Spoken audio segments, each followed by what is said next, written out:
जय श्री राम। राम जन्म कथा प्रारंभ।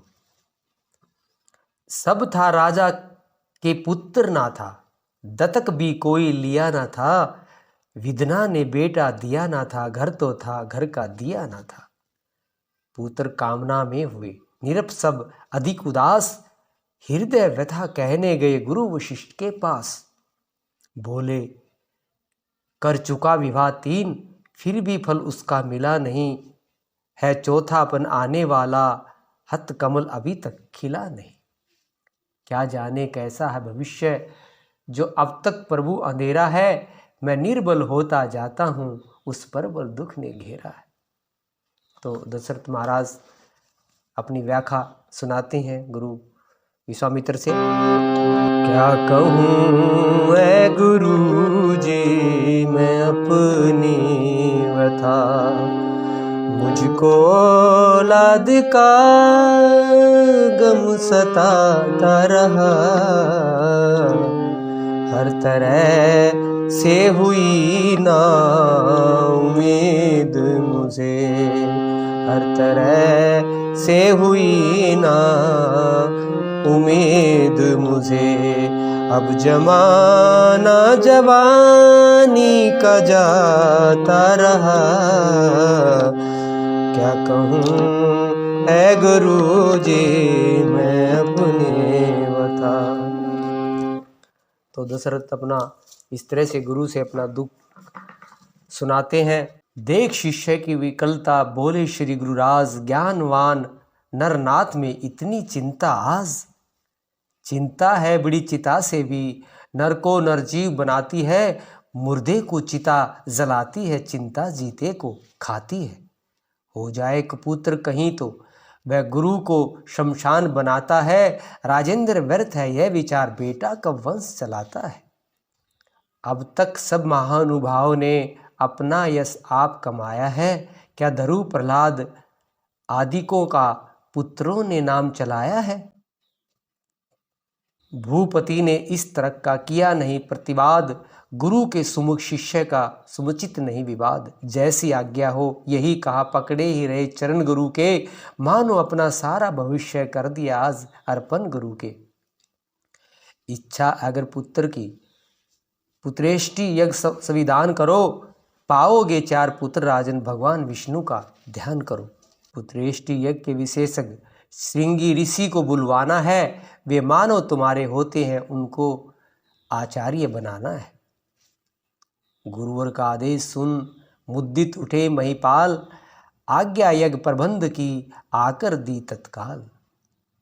पूर्ण आहुति का जब दिन आया, ऋषिगण ने आशीर्वाद दिया। हो अग्निदेव ने स्वयं प्रकट, निज कर से खीर प्रसाद दिया। पूर्ण हो गया यज्ञ जब इस प्रकार सहलाद, राजा महलों को चले लेकर हव्य प्रसाद। पटरानी कौशल्या जी को जाते ही आधा भाग दिया, उसका आधा कैकेयी को फिर वही सहित अनुराग दिया। शेषांग हुआ आधा आधा, जिसको कि ले लिया दोनों ने। तीसरी सुमित्रा रानी को सानंद ने दिया दोनों ने। हावी के बटते ही महलों में लोकतर एक प्रकाश हुआ। मानो जग को सूचना मिली, संकट रजनी का नाश हुआ। प्रकटा वह तेज रानियों में, जो नेत्र ज्योति का दाता है। खिल उठा अचानक सूर्यवंश, अब सूर्यवंश में आता है। इसी तरह आनंद में बीत गए 9 मास, विश्ववंत अवतार का समय आ गया पास। वह चैत्र शुक्ल नवमी का दिन, अब भी त्योहार हमारा है। साकेत धाम का दिव्य तेज लेकर अवतार पधारा है। मंडलेश्वर योग था अभिजीत समय ललाप, कौशल्या के धाम में प्रकटे शोभा था। कैकेयी के भी हुआ एक पुत्र उत्पन्न, गोद सुमित्रा की हुई 2 सुत से संपन्न। चमके जब घर में 4 चंद्र, चौगुना हर्ष आनंद हुआ। चौथे पन में 4 सुत पर राजा को परमानंद हुआ। तीनों लोकों का गुप्त तेज छाया उस समय अयोध्या में। दर्शन करने को सुरदल भी आया उस समय अयोध्या में।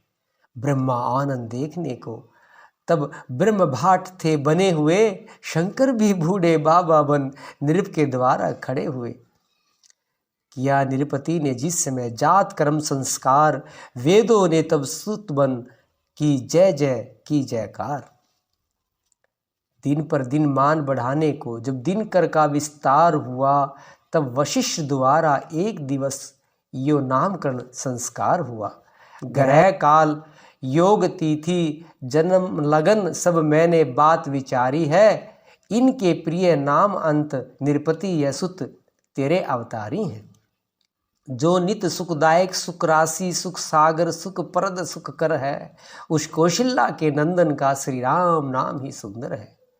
दो सुत है माँ सुमित्रा के, शत्रुघ्न द्वितीय कहाएगा, शुभ लक्ष्मण धाम प्रथम जो है वह लक्ष्मण ही कहलाएगा। आशीर्वाद की ध्वनि गूंजी, जनताओं में जय जयकार हुआ, गुरु वशिष्ठ द्वारा इस प्रकार जब नामकरण संस्कार हुआ। सुरगण ने प्रभु को देख देख विकसित निज निज मन कमल किया, शिव ने भी बाल रूप रखकर जीवन को अपने सफल किया।